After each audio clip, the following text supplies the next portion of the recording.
There was actually a stream of friendliness and regard, not the normal waters of politics, flowing by Jim Flaherty as he wrapped up in his long, blended, and successful public career.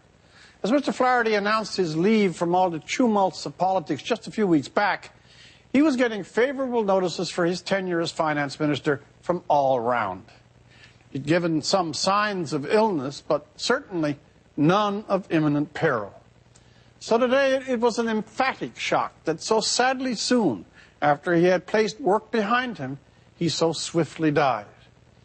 From Ottawa, where he stood as the captain of the nation's economy, the news came today and all were shocked at the cruel suddenness of the event, felt grief at its substance and esteem and affection towards the man himself.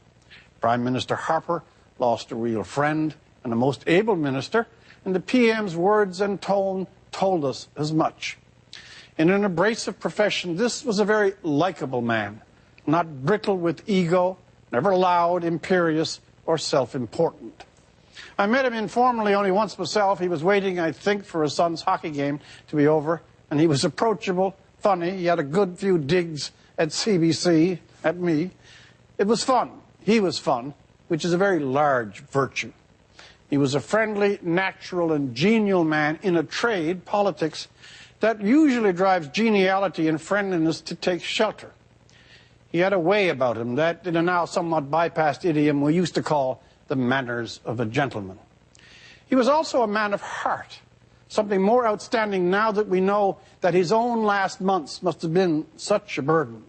For example, he looked on the dismal circus of Rob Ford, and unlike almost everyone else, didn't explode with superior scorn or smug dismissal, only very emotionally noted he was the family's friend and how sad it all made him.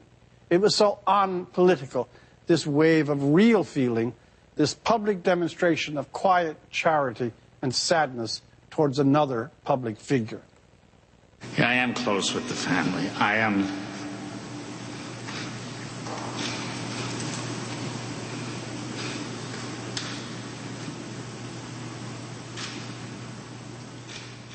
That tormented moment was worth 100 question periods. A lot of humanity in those hesitations.